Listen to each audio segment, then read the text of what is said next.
So this morning I want to share on, I literally want to pull you into a train or a process of thought where I can get you to arrive in a conclusion, in a final word. You know, when you have an argument at home or you reason about things at home, there needs to come that point in that conversation where you end the conversation and you can say, this is now where we agree upon. And I need us as believers to move beyond doctrine, philosophy, what you've been exposed to through the years.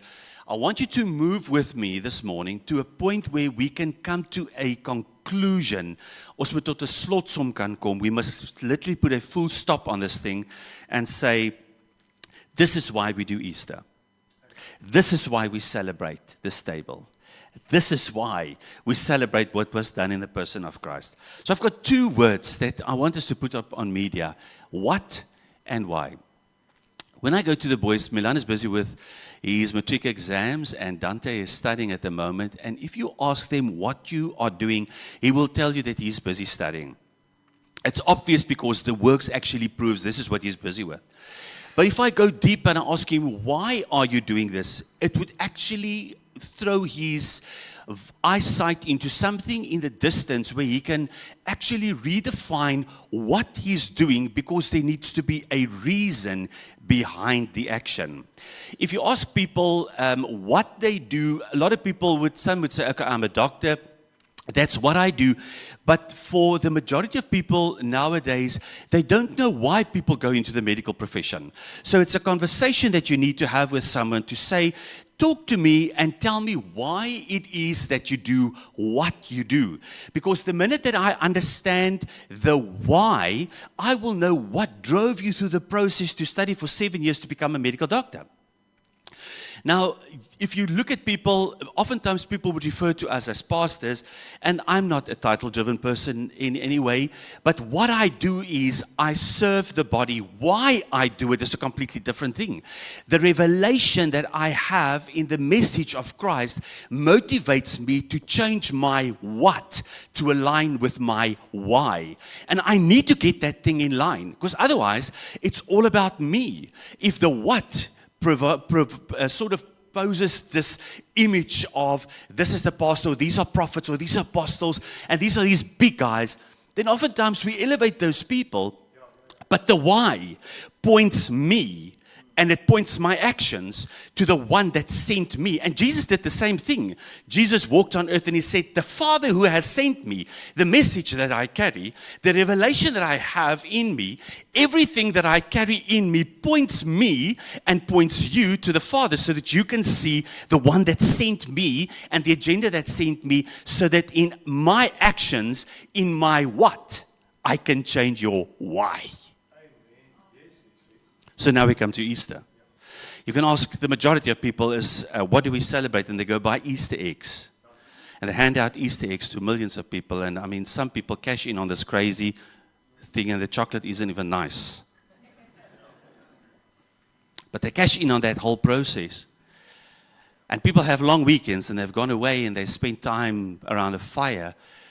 That's what they do because it's Easter. But why they do it? So you need a revelation of the why to understand what we do.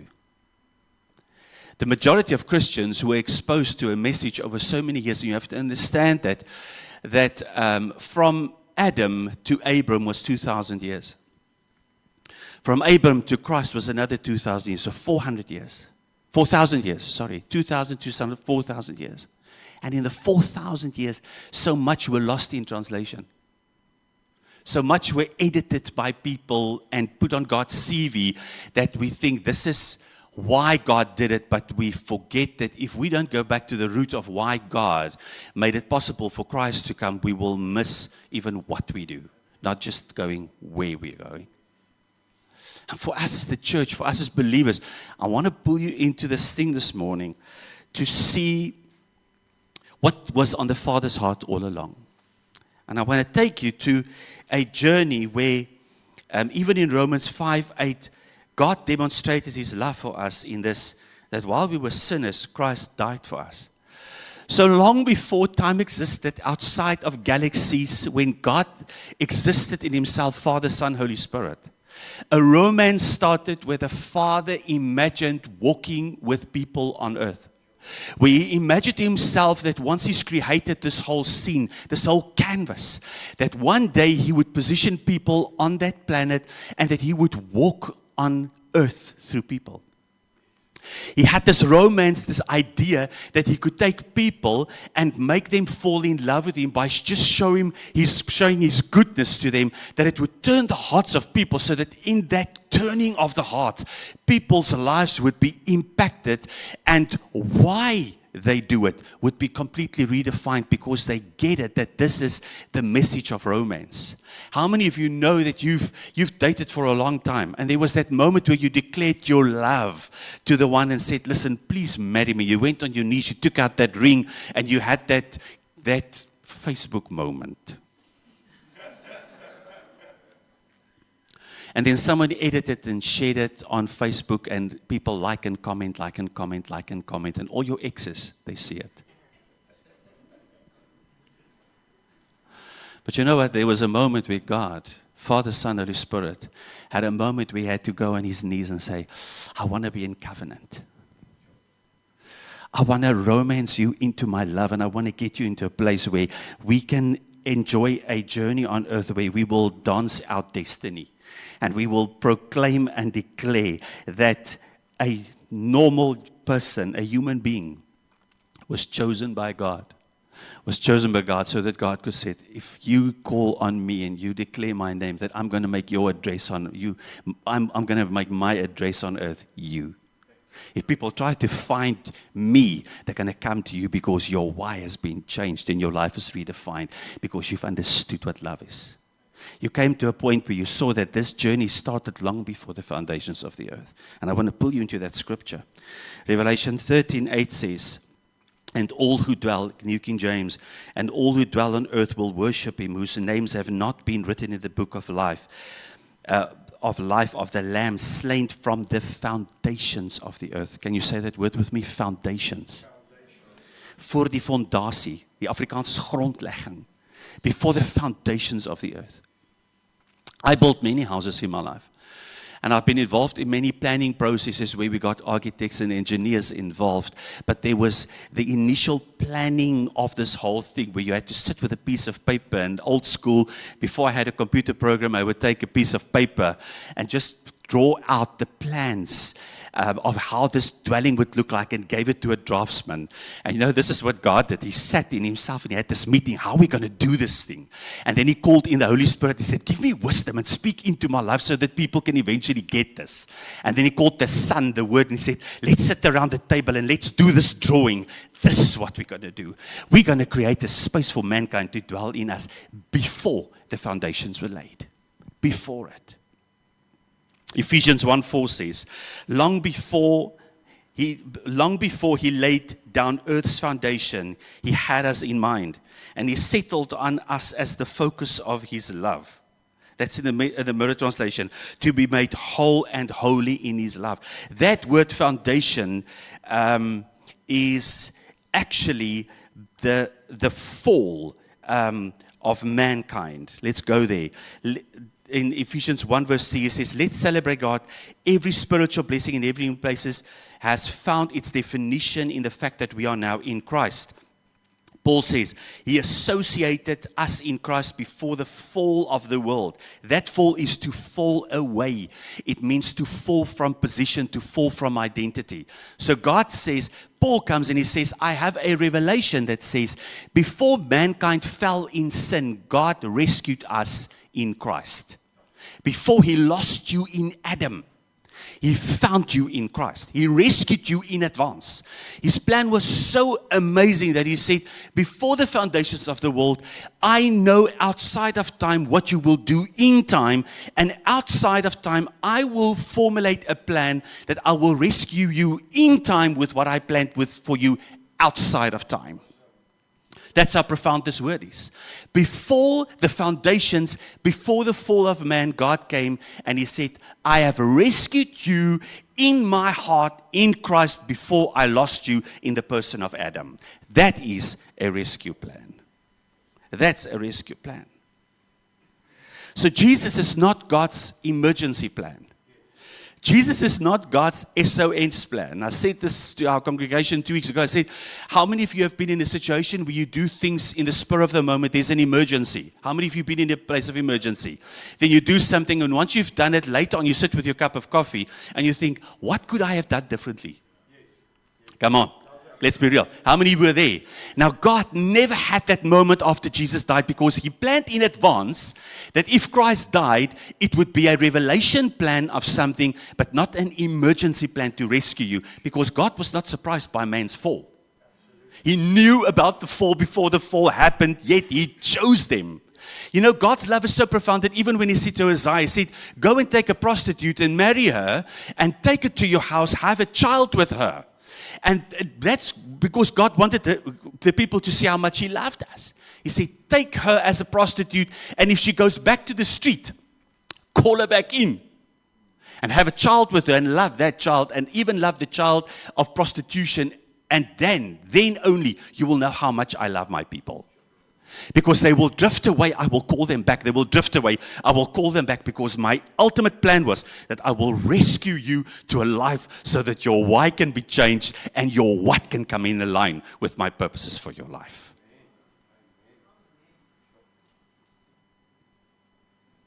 Ephesians 1 says, and now he makes this clear, because that's where I think the majority of believers miss the mark, is people believe that Jesus died on the cross. People believe that sickness and shame was all nailed to the cross. People believe all these things, and then that becomes the revelation that we dwell amongst. And then because that is the mindset and the culture within Christianity, is like it's all about Jesus dying for sin. It's all of I just want to be saved. Or you look at family members, I just want them to be saved.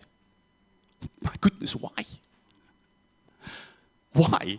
To become slaves of a religious system? Why? Why do you pray for people's lives to change? Just because the what they do can change? How many people think that, I just wish their actions would change, just serve Jesus. But my goodness, why? Why?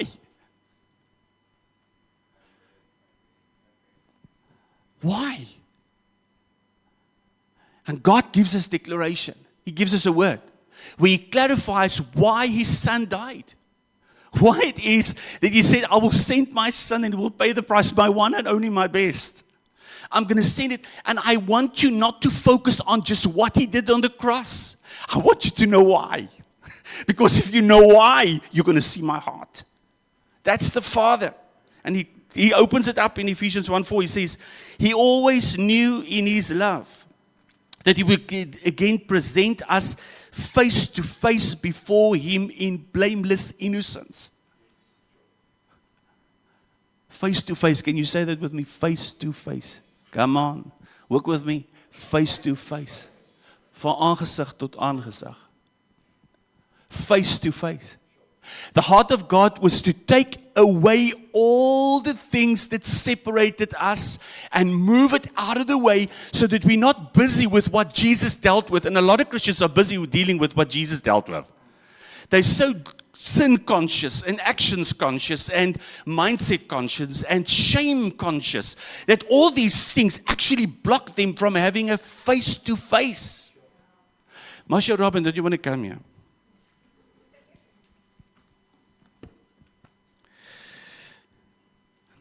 So many blockages. Now you guys are married, so you can be face to face. In my Mirror Bible, this is what 613 pages look like. This is the law.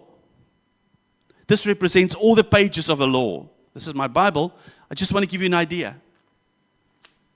This was actually written for the Jews, yet the Christians adopted it to disqualify themselves. Now, stand here before me, please. And face to face your husband. Imagine the heart of this covenant was that God could bring two people to be face to face. Face to face so closely that you can actually put your nose on her nose. But then Jesus came, that was the heart of the Father, that we would have a face-to-face relationship. Okay? But then over time, and because people misinterpreted God's word and people got stuck in religious nonsense, what's happened is, this thing, the law, your disqualifications, your shame, blocked your face-to-faceness with the Father. Put your face there. And people try and serve God, but they can't be face-to-face with Him because they're just disqualified by what they bring between yourself and God. It's like your actions. It's like, oh Lord, I don't meet up to the standard. You bring that in and you block your face-to-faceness with God. As Lord, I'm not there. I don't know what Pastor Fana knows. I'm not qualified in this word. I can't share love with other people. And all the enemy is doing, the enemy is just coming and he says, how can I just block the face-to-faceness that you can have with the Father? Remember that Jesus dealt with all the things that separated you. There was nothing that you needed for your life that Jesus did not pay for. Peter says, he says, everything pertaining to life and godliness. Can you say that with me? Everything. Which means excluding nothing. He says everything pertaining to life and godliness, God has made it available for you. But the enemy says, if I can just go back and get the baggage at the cross and pick it up, you think you're going to be face to face with God and I'm going to bring it and I'm just going to present that. Because this is still the word. Yes. Huh? This is still what we're supposed to. You're not supposed to lie. You're not supposed to do all these things. But he says, can I just bring that in and block this thing so that your face-to-face relationship with God can be blocked away? Thank you, the enemy is so strategic in this that he would take the smallest of things. I mean, my hand. How tiny is my hand? And at the moment, Fana he's got a clear view of the whole stage. And you know what God does is when we are born again, He brings us to the horizon of faith. Where He literally brings you to a point like where Abraham stood. He said, just look and dream with me. And God says, I open before you horizon so that you can see the possibilities endless in me. Endless in me. If you dare to trust my word, but the enemy comes and he takes something small. It's like, Fana, you don't know about this. And he brings it closer and closer, closer. And all that you can see is a hand. But God's desire is that you get in line and see how excited the Father is for you to get back to that face-to-faceness. So that you can see face-to-face. And there's something that He connects to it. He says, identified in Christ's blameless innocence. Christ is innocent. My identity is settled in Christ's innocence. It's not in my innocence. You have to get that. Because I am not that innocent. I was exposed to sin. I was exposed to nonsense in my life. My mindset was messed with through religion. I was taught that I need to fast to get close to God. I was taught that if I don't read my Bible, I'm disqualified. I was taught that if I don't study theology, I'm not qualified to preach the word. I was taught that if I don't stand in a certain way, that I can't bring this word. There were things that they tried to push into my system. It's almost like you go sit and you get chemotherapy through religion. Because it tries to fight all these things in you, but you will never get healed. You'll never get healed. You need to come to a place where you get a revelation of God's love. Where you see that you are chosen and destined for great things, and God's excited about your day. That's what you need to see. He says, identified in Christ's blameless innocence. Identified. My reference to face-to-face relationship starts in Genesis.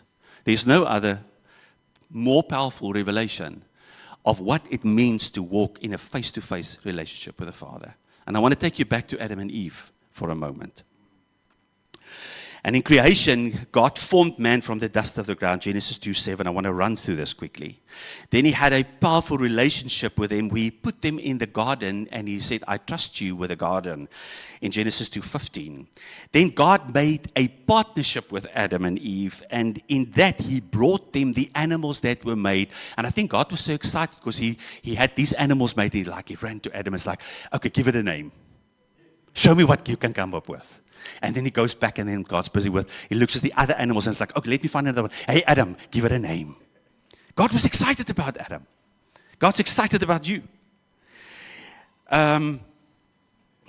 Direction and intimacy came through the Father. And I want to read that to you in verse 8. And they heard the sound of the Lord God walking in the garden in the cool of day. And Adam and his wife hid themselves from the presence of the Lord God amongst the trees of the garden. So they had a relationship that was open, but the minute that Adam and Eve stepped into the wrong and they partake of the tree of knowledge of good and evil, they went into shame. That's what a healthy relationship is. You do wrong, you feel shameful. They had that. But God also, in love, positioned them in free will. Love is always, if there's people come to me and they say, okay, they want to get married. I want to know, can you make choices and can you together, but do you have freedom to speak your heart, or are you intimidated and you can't speak your heart? Because if there's intimidation, manipulation, and all those things, that's not love. Most of the time it's just lust. But if the relationship is built on expression of the heart, free will and choice, that shows you that's something that you can work with. But God made that as the foundation of the relationship. We said, I now set before you the tree of life and the tree of knowledge of good and evil, because God had to give mankind the choice. You've got to get that. He had to give mankind the choice to be able to choose, because that's what love will do.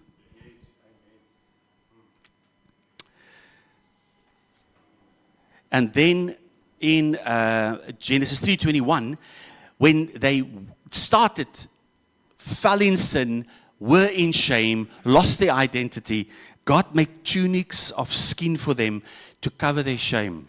And I want to tell you something, that if you go into a deeper study on the tunics that God made for them, this is a profound thing. And I don't have time to go into it, but it literally was the first animal slaughtered, and it would point to eventually animals slaughtered so that shame could be removed. It was a prophetic thing. It was a type and a shadow of what was to come. And also foreshadowing that Christ would come and that there would be a covering for man's shame and sin by the offering of one man. So that's a prophetic thing. All right, but let me move on.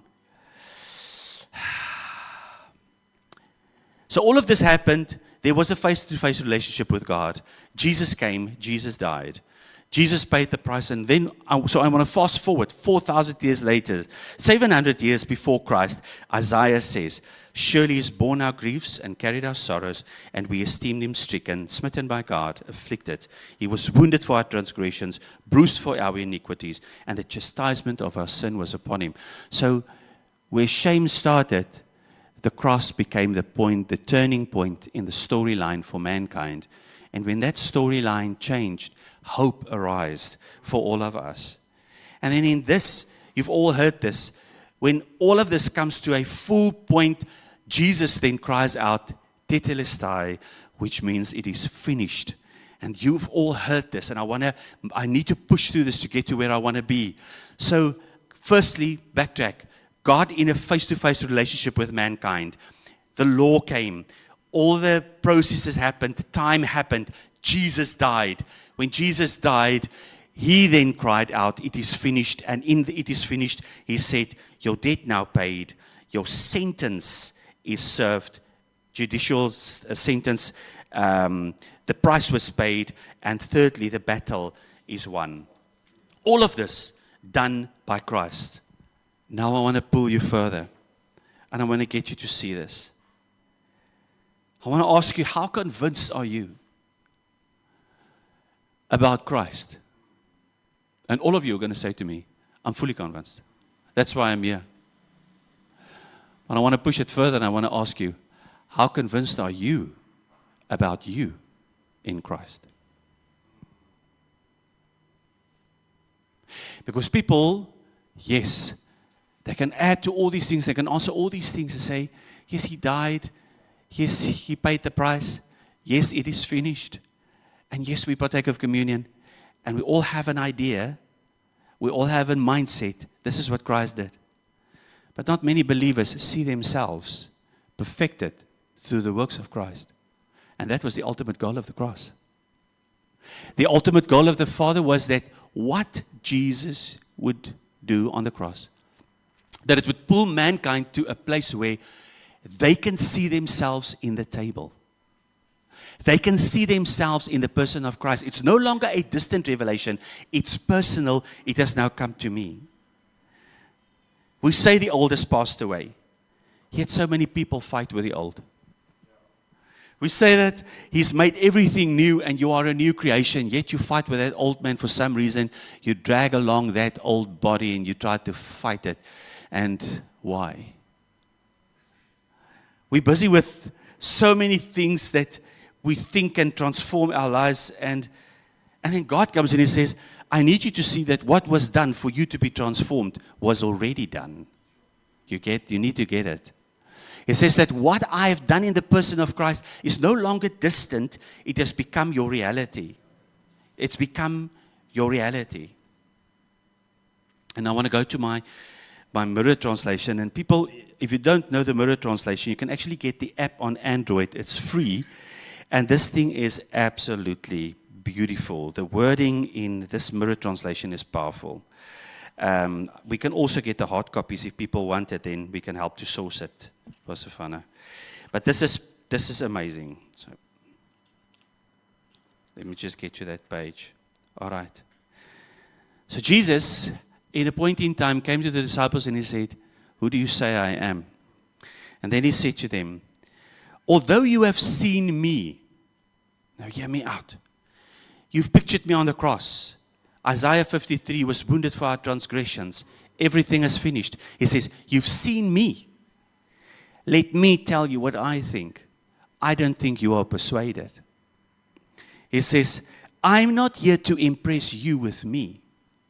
I'm here to reveal you to you. I'm here to show you what you actually look like now.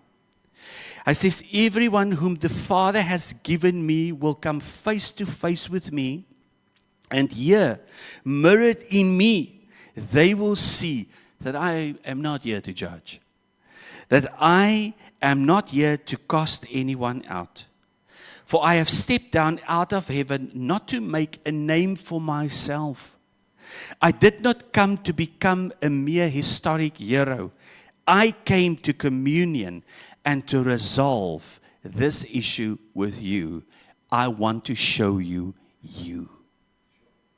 Why? Why did you die? Because that the identity of a human man can change in a moment that they believe in the one who was sent, Jesus. You've all seen the story. Is it Bambi that came to the water and that leaned into the water and then suddenly had that big skrik moment where he had to push back because he saw a reflection in the water? The message of grace and faith brings you to Jesus, the living water. And then God calls you and says, can you lean into me and see what you look like because of me?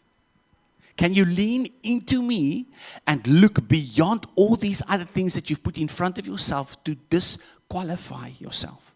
Can you lean into me and trust me that what I said that I dealt with your sin on the cross, it is the truth. I dealt with your sickness, it is the truth. The old has passed away, I've made everything new. And then He calls you into a place where He says, now remember me. Can I show you what remember looks like? Can I? Kom gou hier. This is His whole body.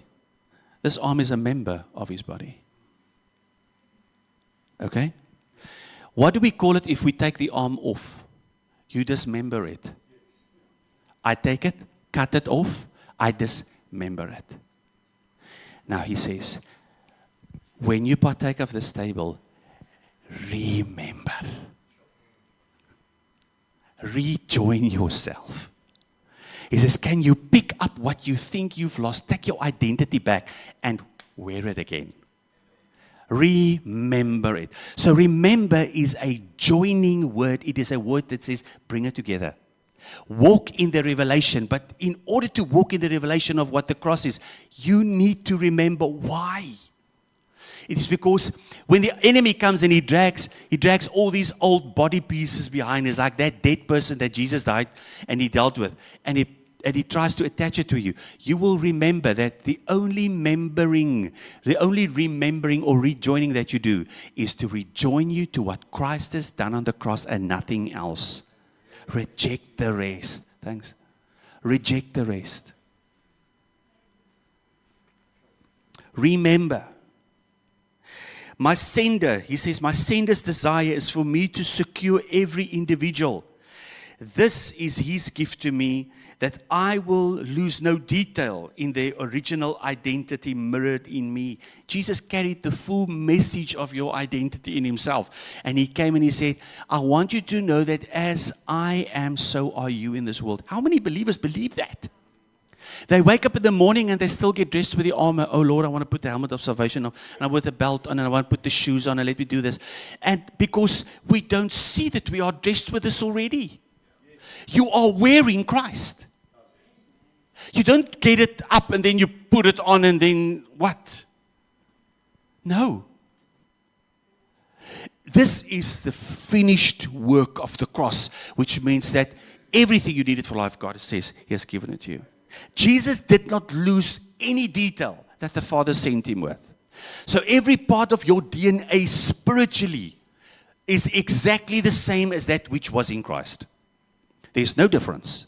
And people say, oh, that's blasphemy. It's like, how can you elevate yourself to that level? I'm not doing it. He did it for the reason that mankind would come back to a face-to-face relationship with God. That is why we celebrate our communion today. That's why we do this. That's why we break bread. That is why we stand on this word. And I want to end with this. There are 3 areas that the enemy will pull you into to take you away from this face-to-face relationship. And then I'm going to end with that. 3 areas. And I guarantee you, through the bank, you can sit with people when they have an identity crisis, one of these 3 will pop up. If they have a provision problem, one of these 3 will pop up. If it's a relationship problem, one of the 3 will pop up. Firstly, emotions. Secondly, a lack of faith. And thirdly, a problem because we want to operate in works. And I want to pull you into what God did with Abram in Genesis. And He said to Abram, and I want to rush because time is running. He said to Abram, fear not. Do you remember that? We're going to go to that verse for us. And after these things, the word of the Lord came to Abram in a vision saying, do not be afraid. In other words, don't bank on your emotions. Secondly, I am your shield. In other words, let me be bigger than you. All right? Let your reality about you be smaller than your revelation of Him. You get it? All right? That's the second thing. And then He says, I'm your shield, your exceedingly great reward. Why did God say, I bring you the reward? Because God chose to reward Abram irrespective of Abram's works. God were not attending the party because Abram was a good boy. God pitched and He said, I bring you 3 things, Abram. You want to walk in my covenant? You want to get into my why? You want to walk in the fullness of what I planned for you before time? You want to literally tap into every promise that I have for you? 3 things will become your enemy. First thing, you will walk in your emotions. It will pull you away. It will cut your face-to-faceness with God. And a lot of people that when they are in an emotional relationship with God, it literally goes up. Then you wait for it. Like, wait for it. And then that emotion thing drop. And then they come back for counseling. And I'm like, why are you here? Because you gauge your life based on your emotion and not the Word of God. Second thing is, your faith. God says, I am your shield. And you know what? I've got this revelation in my life that the positions and the places that God opened doors for me to walk in, and I've been in privileged situations with business, and where I walked in, but I had a revelation that if God opened the door for me, that no man will shut that door for me. I walked that thing out to a point where someone came to me once in a business scenario and said to me, "What are you doing here?" And I got back in the bucky. I left, I went home, I'm like, "Lord, I feel embarrassed by this man asking me what I'm doing here. You opened the door for me. And if you open the door for me, Lord, you sustain the door. I'm not hinged on me. I'm hinged on Him. I'm hinged on Him." And a lot of people build their whole lives hinged on themselves, and they think God is the door. You know, God is the door frame, the hinges, the lock, and the door. Seriously. I got back in my car and the Lord said to me, I said, "Lord, I'm embarrassed by this thing. I'm embarrassed that someone would tell me, 'What are you doing here?'" I'm not desperate for business, although we need the money. And the Lord said to me, "Build my house, I built yours." I almost fell out of my vehicle. I'm not kidding. I heard it clearly. The Lord said, "Build my house, I will build yours." And I'm not talking the house, the church. This, built my house.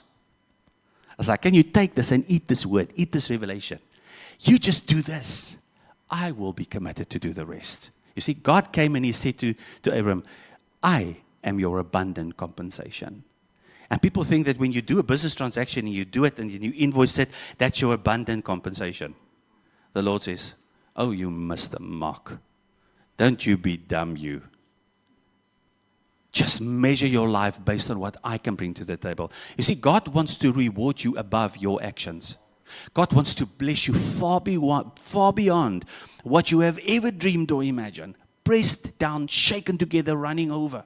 God comes into your life with three things, and He says, "I don't want you to operate in fear. I want your faith to grow. And thirdly, I want you to know that I'm here to bless you." You know, the more I do that, the more I see why Jesus died. Because it's all God coming to the table, and my response is, "I agree. Yes, Lord." Abram, "Yes, Lord. This is what you can do. Yes, Lord." It doesn't make sense to my brain. "Lord, I don't know how this is going to work." The Lord says, "Say yes." The Lord says, "Say yes." And this morning, I need you to say yes to a face-to-face relationship with God. Don't get busy trying to pull things away between you and God. Oh, stop trying to fix yourself. Yes. Do you know how many Christians, how many believers are busy fixing themselves? And if you're not fixing yourself, your wife is going to fix you. How many people try to fix themselves? "I must do better tomorrow." How are you going to do better? You don't have it in you. Give up on your efforts. Give up on you trying to be the best you, and let God shine through you. It's an effortless life. This is an awesome life. This message is life transforming. It's life transforming. You are the object of the affection of God. Everything that God wanted you to have, He gave you in the person of Christ. Everything. And everything that had to be removed was removed because of Christ. And everything done in your life, established goodness, was done as a result of Christ sending His Spirit. You are Spirit-filled, you're born again, you're ready to do life. And God says, "Oh my goodness, get excited about this journey. Get excited to wake up in the morning. It's like, Lord, what's on our agenda for the day? Lord, what do you have planned for me for today?" And the Lord says, "Many other plans in a man's heart, but the Lord's purposes will prevail. I know the plan I have for you," says the Lord. That plan is Christ. Stop trying to get a business deal or understand business. The Lord says, "Just lean into me, because I can give you a revelation moment like Solomon had, like Paul had. Like I can give it to you in a moment like Abram got it." Just dare to say, "Nothing stands against or in between us anymore. You called me into a love relationship." God wants to romance you into everything that He's prepared for you. Amen. There's a song that we used to sing when we actually listened to it in the car. "We are the reason He gave His life. We are the reason that He suffered and died to a world that was lost. He gave all He could give to show us a reason to live. And that is it this morning. You are loved by God. And I need you to close your eyes this morning before we partake of this thing. And I need you to move beyond what you have been busy with. What you've been trying to do. I need you this morning just to almost see like somebody working on a building site. They're busy with all the equipment and the plans and the paperwork and people coming and going and opinions. This is what should be done. That's what. It's like you see yourself in the middle of all of these things, and God is just saying, just drop all your papers. Just drop everything that you've been busy with. All the whats that you have brought into your life, just drop it. Even thinking, Lord, what's my ministry? What am I supposed to do? How do I live out this ministry? Lord said, oh, can you just drop it? Because in the revelation of who I am, what you do is not as important as why you're going to do it. Simplify this journey. It's like you can literally see yourself throw down the tools, throw down the plans, throw the agendas down, throw the diary down. And it's like, Lord, this morning, I hear you calling me to a love relationship with you. When you want your goodness to run over my life so that my mind can be renewed, I can have that moments where I come in alignment with what heaven says about me, what your word declares over me, what your plan is for my life, and what you've prepared for me before the fall or the foundation of the world prepared for me. Lord, I want to laugh out loud again. I want to enjoy life. I want to do life with you and say, oh Lord, I want to almost see myself run through the streets and high five you. That's how powerful this thing is. It's like face to face, a genuine, just simple love between God and man. He loves you. Oh, He loves you. He loves you. He loves you. Everything prepared from the beginning to now was because of you. And He says, just don't let anything come between us. You allow it. God's taken it away, but you can bring it in. And then God needs to sit and just page through all those things that you're busy with. And He says, simplify this journey and just let me love you. Wake up in the mornings and, Lord, thank you for your love. Lord, thank you that I am chosen by you, loved by Him. Father, I pray this morning that this word will be cemented in the heart of every person.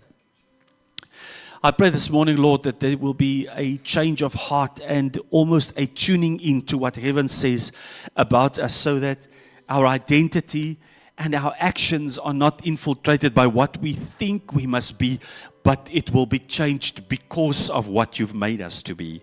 And that our identity will shift beyond failures and insecurities and falling short, not knowing enough, to a place where you know enough, you don't fall short, your love is perfect, your mandate on us is perfect, and you have positioned us to live life in you to the fullest.